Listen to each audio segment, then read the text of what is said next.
I did not beat her for the record. Yeah, no, it was a very light stick, but I think it opened my eyes to like the depth and like breadth of my maladaptive habits. A big important thing is that someone was there doing it with me. Do you still feel the tiredness? Oh, I don't feel almost going to fall asleep during the day anymore, which is good. I mean, like, there's some heaviness, sleepiness right after lunch, but like that's nothing, right? That's not like, hours and hours of really fighting it. Can we say that we have fixed it? Yeah, we can say we have fixed it. Yeah, thank you so much. It was really worth it. Could you introduce yourself? I am a freelance software developer in California. How long has sleep been a problem for you before the program? It was a problem for about 6 years since 2020. Could you talk about what your sleep is like before? I think throughout most of the 6 years, I averaged maybe 5 hours a night. No, I wouldn't say most of it. Like good times during the 6 years, I averaged 5 hours a night. Bad times, maybe three. I was on and off various medications.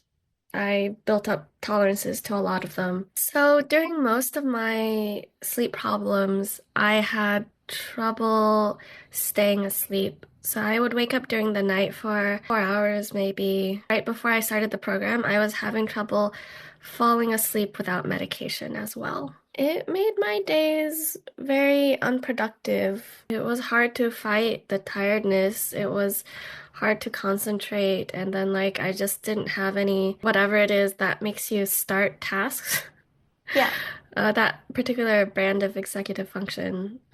Yeah, those were the ways it affected me. Oh, and it made exercise harder. What would you say is the hardest part dealing with insomnia? I would say the hardest part is the unpredictability. Then there's low energy, and then it's just very hard to plan around it. Like it's hard to make progress towards long-term goals like that. What have you tried in the past? I tried a lot of things. The first things I tried were sleep hygiene, like no screens, 1 or 2 hours before bed. Get into bed at the same time every day. Get up at the same time every day. No distractions in bed. No using the phone in bed. That sort of thing.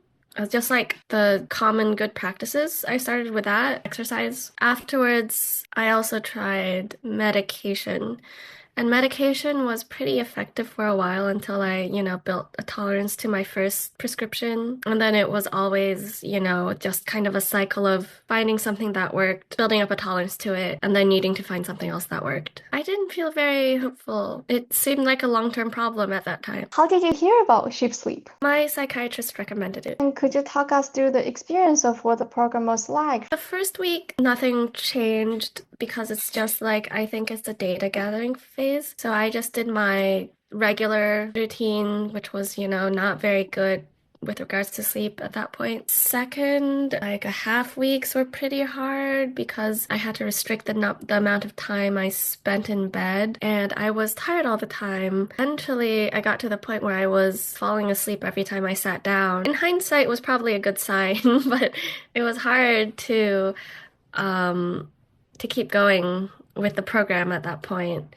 Like when we expanded the sleep window, it got better, it got easier. And then I actually went through that cycle again because I went off medication. Now I've expanded my sleep window to 8 hours a night and I'm pretty much filling it up, pretty much sleeping through those whole 8 hours. Yeah, I'm very, very happy with the way it turned out. I start winding down 45 minutes before 11 o'clock, turn the lights down. At 11, I get into bed. It takes me, I don't know, 5 to 15 minutes to fall asleep. I usually wake up once in the middle of the night. It takes me, I don't know, anywhere from 5 to 20 minutes to fall back asleep. And then I wake up when my alarm rings at 7. Now, how do you feel in the day? I feel great during the day. One thing I'm really grateful for is that my times are consistent and my energy levels are more consistent as well. And they are higher than I have been used to. So I'm getting a lot more stuff done. I'm able to do more desk work and I'm able to do more exercise. It's given me hope that I can kind of move forward with my life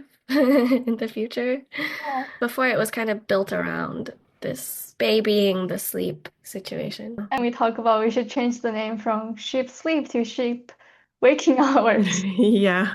If you could go back, talk to yourself when you're in the middle of the insomnia, What would you say to her? I would say try to find a CBTI program, but also maybe don't stress about sleep. I imagine as someone who's like having insomnia for years, don't think anything will work, very skeptical, and they watch this interview, the stories. What would you say to them is the secret of fixing insomnia for good? It trained me out of bad thought patterns and bad behavioral patterns surrounding sleep. And like they weren't patterns that I was aware of because, I had done the research and I knew that like anxiety over sleep was the biggest contributor to insomnia. I think it opened my eyes to like the depth and like breadth of my maladaptive habits. A big important thing is that someone was there doing it with me. You and the AI were there kind of not just guiding me, but cheering me on and encouraging me and like kind of wielding sometimes there was a carrot, sometimes a stick, right? And I think that helped a lot. I did not beat her for the record.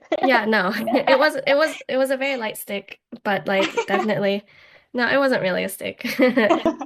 Now, leaving some words for the future, people who are struggling, what would you say to them? Things are more hopeful than they appear right now. If it seems like there's no clear cause of the insomnia, clear underlying medical condition, or even if there is, I would highly recommend CBTI and cheap sleep. Another success stories.